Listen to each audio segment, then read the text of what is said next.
Hi everyone and welcome back to the FPL Family YouTube channel. I'm Sam and today we are going to be talking wildcards. Now for a number of FPL managers, the first international break is the one that they look to for making that all-important first wildcard. This season it seems all the more important with the arrival of Cristiano Ronaldo back into the Premier League. Couple his arrival with the fact that Harry Kane is staying at Spurs, and from game week 3 we saw is now back into the starting lineup, and of course Romelu Lukaku arriving at Chelsea means that there are some big decisions to make for FPL managers, and so that wildcard, that first wildcard, feels like it might come a little bit earlier than some FPL managers were anticipating. I'm still not really decided what I'm going to do. Part of me really wants to hold it till game week 7, until we get to the second international break, but there is some compelling reasons to do it right now, and the arrival of Cristiano Ronaldo is definitely one of them, particularly when we consider what that might mean for Bruno Fernandes. Now, of course, these two play together for their national side for Portugal, and we have seen how important Bruno Fernandes was in getting Cristiano Ronaldo to come back to Manchester United, although I don't think it took Ronaldo a lot of persuasion, to be honest, to return to the club that he clearly loves. But it does have a big impact on what we might expect from Bruno in terms of FPL anyway. Obviously, part of the reason that we love Bruno Fernandes is his route to points, the fact that he is on penalties, the fact that he is on free kicks, the fact that he is so attacking in his play. But with Ronaldo arriving for Portugal, we see Ronaldo on penalties, we see Ronaldo on most of the free kicks. That might reduce Bruno's route to points, and it could also potentially mean that he plays in a slightly more defensive way. With Dan James going off to Leeds, he's likely to be the place that is missing from that Manchester United starting 11 that we saw in game week 3, therefore meaning Ronaldo comes back in and potentially plays alongside Mason Greenwood.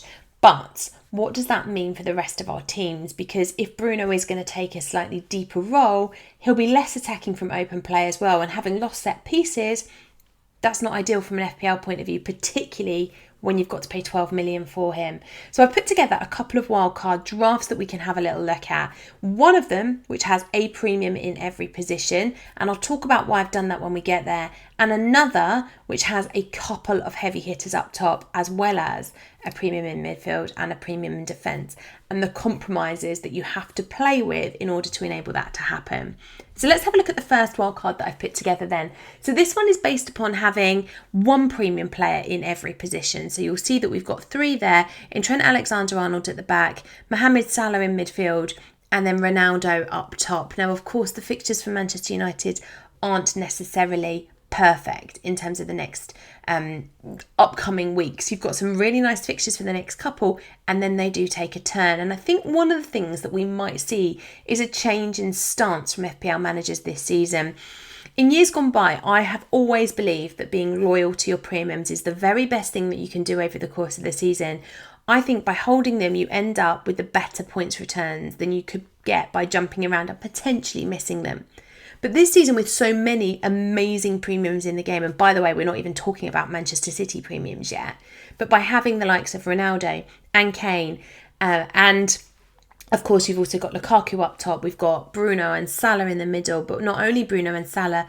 If eventually we get there, we're going to have the likes of KDB too. Of course, Son is in there too at that 10 million bracket, and then the Liverpool defence topping up the premiums in defence. You can't own them all. And so maybe there is a case this season for a little bit of late riser style upside chasing, for a little bit of moving around players and playing the fixtures effectively. So Ronaldo has a really nice set of fixtures up until about the Chelsea fixture swing, and then the Manchester United one also changes too. So we could potentially go with Ronaldo for a couple of weeks, switch him to Lukaku for the fixture change that Chelsea have around game week 7, and then switch him to Kane in game week 13 for the nice fixture run that Spurs have at that point.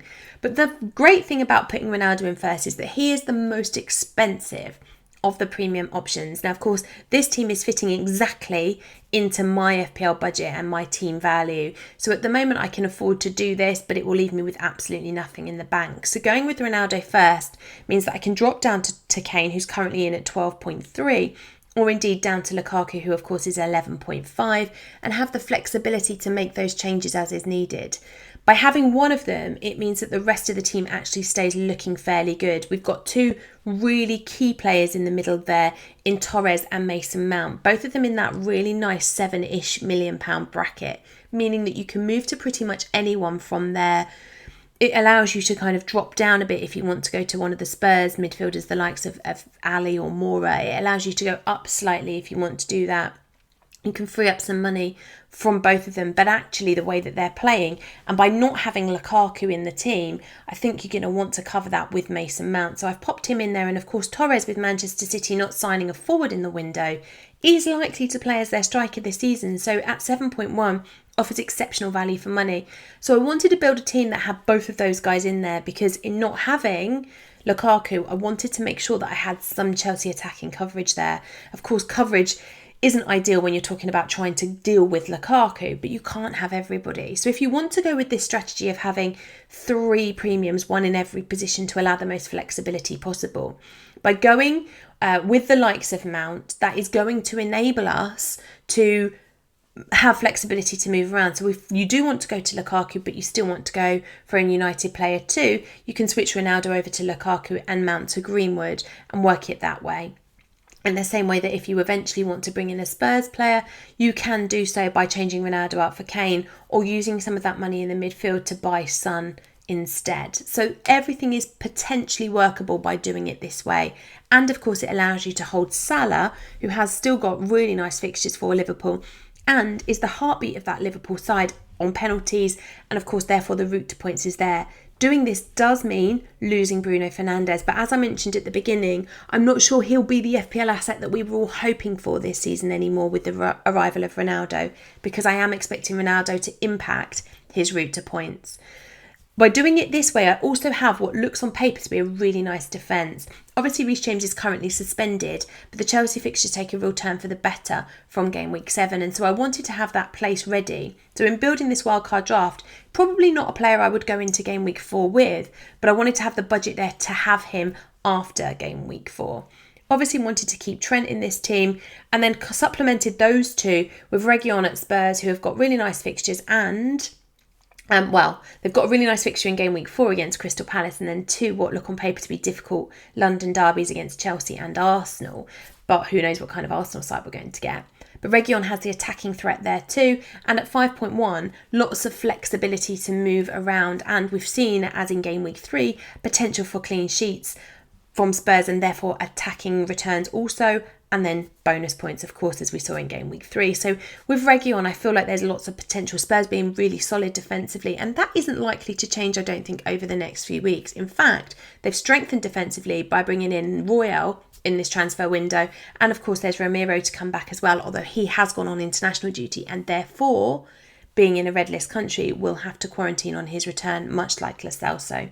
And then I've put Sias in there as well. You can go cheaper, of course, by going Cody if you want to save a little bit of budget. But I wanted to give myself lots of really solid defenders in there because the Wolves fixtures look really nice too. By building this team, I've also managed to keep the likes of Benrahma and Antonio. I've kept Tony, who seems to be finding his feet now. And it feels like a really nice balanced team. You can, of course, try to squeeze in that extra premium if you want to, but it does mean some compromises elsewhere. So this is another draft where I was kind of trying, where possible, to get in an extra premium option.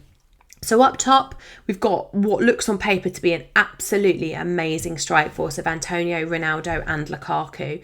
Lukaku could also, of course, be Kane, but that does mean saving a little bit of budget elsewhere because, of course, Lukaku is 8.8 cheaper than Kane at the moment. So it would mean taking that 0.8 away elsewhere, which might be difficult when you look at some of the rest of the positions that we've got in this team. By doing that, I've also then been able to sacrifice Mason Mount in favour of Jota because, of course, we don't really know the injury that Firmino has and how serious that is, but we are expecting a lot of game time from Jota over the course of the season because he has been so good for Liverpool in the early days, and we know that he can get points easily coming off the bench.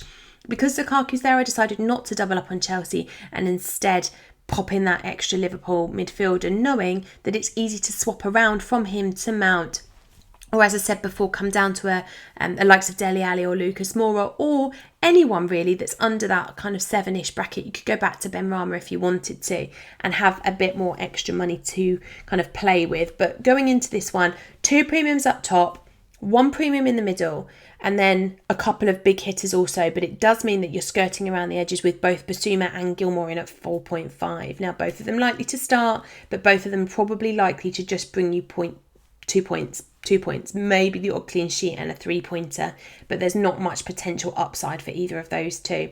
And then at the back, of course, we've got some even bigger compromises to be made, because we're going in with 3 who started the season as 4 million defenders. So Williams, who's gone on loan to Norwich and did start in game week 3, so that makes us feel a bit more positive about him. And the Norwich fixtures do look good from game week 5 onwards, so there is maybe some potential there for clean sheets.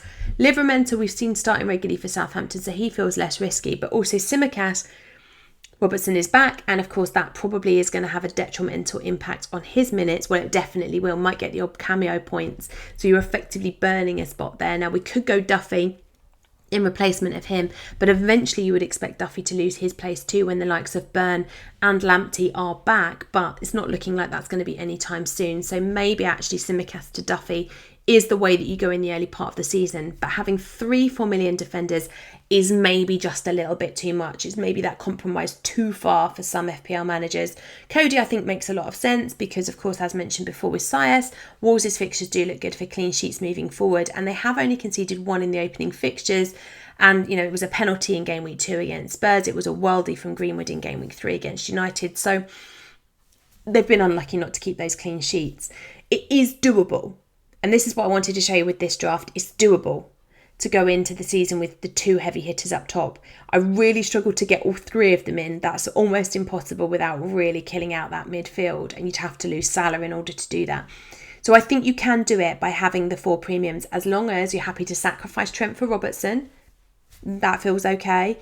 As long as you're happy to compromise on which premiums you have and maybe swap them around depending upon fixtures. But I think what we basically have is a situation where we are having to make a decision about how many premiums we want. And if you are currently wildcarding over this international break, the most important factor for you is going to be working out which premiums you want and how many of them you want to have in your team, and therefore how many compromises you're prepared to make. For me, I think the most obvious strategy is to go with 1 premium in every position, a defensive premium, a midfield premium, and a forward premium. It allows the rest of the team not to feel too compromised, and it allows you great flexibility in terms of moving between the premiums, particularly if you budget for the most expensive premium in those positions. So if you go Trent and Salah and Ronaldo, you're in a position there where moving to anybody else is going to feel a lot easier. If you budget for Robertson and then maybe one of the cheaper midfielders like Son, and then you budget for Lukaku, you're going to really struggle if you want to move up and get the likes of Robertson, Salah and Lukaku and Ronaldo later on. So for me, yes, you can build a team that has 4 premiums as long as you're happy for one of those premiums to be a defender. You can build a team with 3 premiums up top, but you're probably going to have to sacrifice Salah in order to do that. Or if you want to keep all 4, you're going to have to destroy the rest of your team and have lots and lots of 4.0 and 4.5 million pound defenders and midfielders. So, what do you think? What do you think is the best strategy for wildcarding over this international break? Are you playing your wildcard to bring in Ronaldo? Are you keeping it in your pocket for the next international break when the Chelsea fixtures take a massive, massive turn for the better? And if you are wildcarding, who are your must-have premiums and how many of them are you going for? If you've enjoyed this video, hit the like button. If you haven't done so already, please hit the subscribe button and I'll see you next time. Thanks, guys.